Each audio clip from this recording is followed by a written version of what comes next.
One of the most common questions I get asked about aquariums and my fish is Strobelyte. What do you feed your fish? Strobelyte. What should I feed my fish?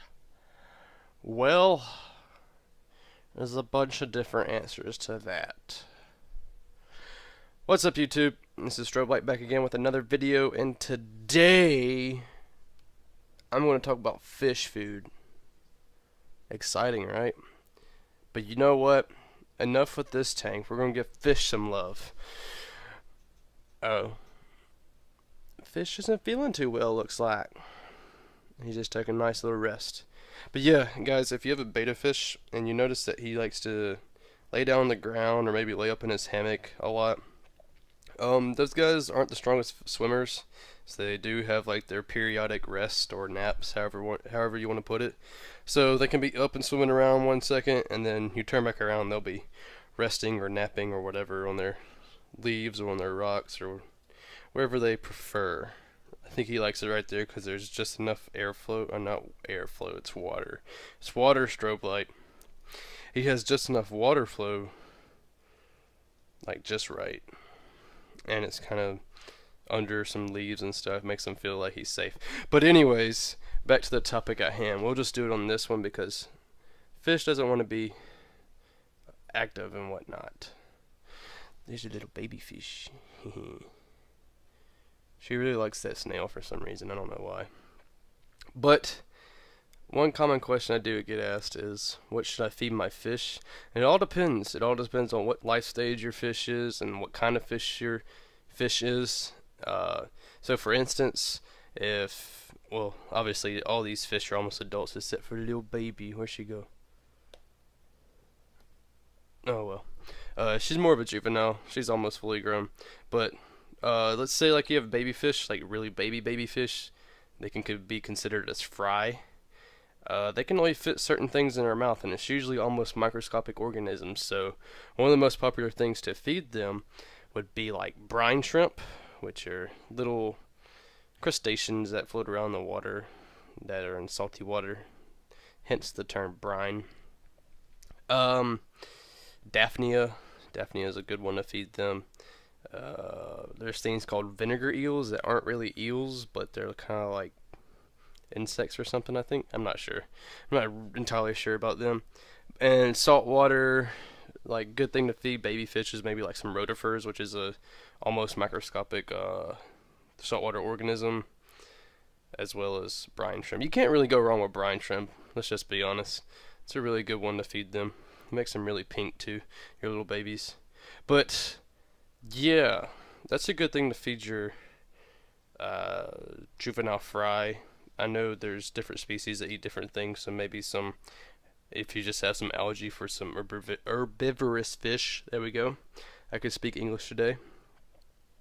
But moving on to more adult fish, let's just start out with these goldfish. Goldfish I like to consider omnivorous, which means they can eat meat and plants. And I like to call them opportunistic because they will eat anything they find. And the reason you might see these guys eating all the time is because of how their digestive tract is set up. So they're not big, and their digestive tract, that is, it's not big and long and lengthy like ours is, and has all these different kinds of intestines and areas where nutrients and stuff can get sucked in. They have a pretty straightforward one, so they'll swallow whatever they can, and at the back of their throat they have like these crushing plates or crushing teeth that kind of act as like a gizzard on a chicken, is the best way I can put it. But after that they crush it down to smaller pieces, and then it goes down into their quote unquote stomach, which is just like a sack that it goes down there. And what happens is the pancreas and the gallbladder secrete bile and enzymes into there to help break down anything chemically. And then after it goes to the stomach, it goes through like what we would call their intestine. But it's not, they don't have two different parts like the small and large intestine. They have one straight tube that goes straight to the poop hole, or the anus, if you'd like. And so they can process food pretty quickly. That's why they're always hungry. And the best way to feed these guys is like snacks during the day, not like meals. So give them a little bit in the morning, maybe a little bit during the middle of the day, or a little bit at night. 2 to 3 times is what I feed these guys, and they're fat and happy. But they also pick a lot of stuff off the filters and pick a lot of stuff off the ground. And they also secrete a lot of waste. So don't forget that. They eat a lot more and their digestive tract is a lot faster, so they do secrete a lot of waste. So yeah, with those guys. And then my betta fish are usually insectivores in the wild, so they eat insects and other kind of crustaceans and stuff they might stumble upon. But these are just some of the foods I feed these guys. Oh crap, I just dropped one. But one is just kind of like a pellet feed. This is for tropical fish, but I don't think it really makes a difference. They're all made of the same thing. And this is more for like community tanks, so it's not balanced for one particular fish. It's more balanced for any fish and whoever wants to eat it. So bettas and stuff can eat it, and then the goldfish can eat it, and whatever else small fish that you feed pellets could eat and whatnot. For the goldfish and also some of my algae eaters, when there's not enough algae in my tank, I feed them algae wafers. You can get these in all kinds of different sizes and whatnot. And they're pretty good. They're usually gone by the next day. They destroy those things.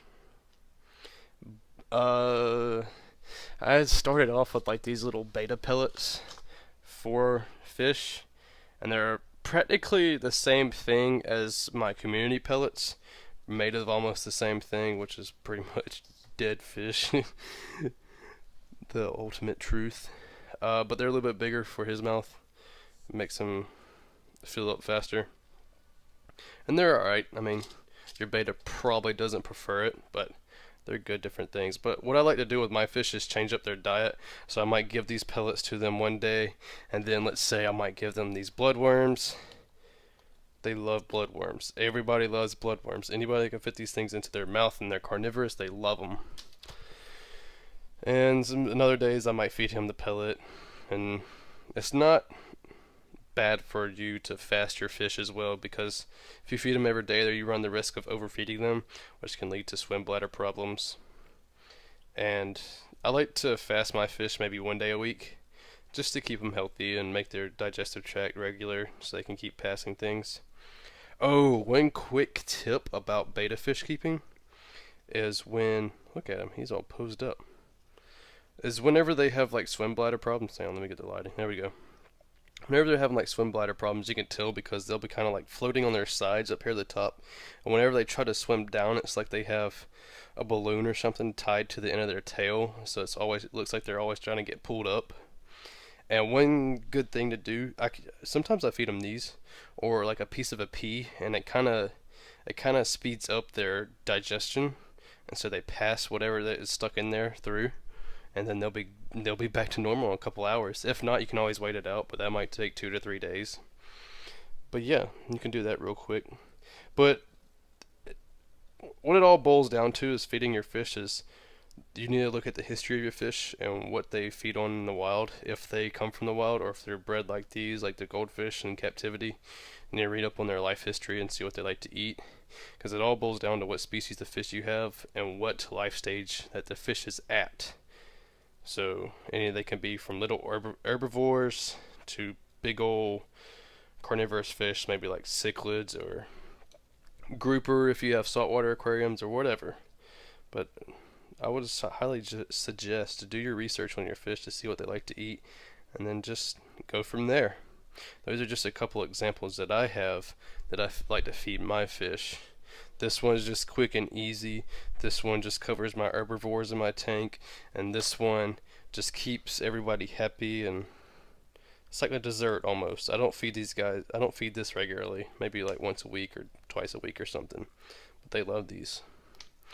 But that was just I wouldn't say quick video, this was kind of a longer video about feeding these fish, or feeding my fish, or feeding fish in general, I should say.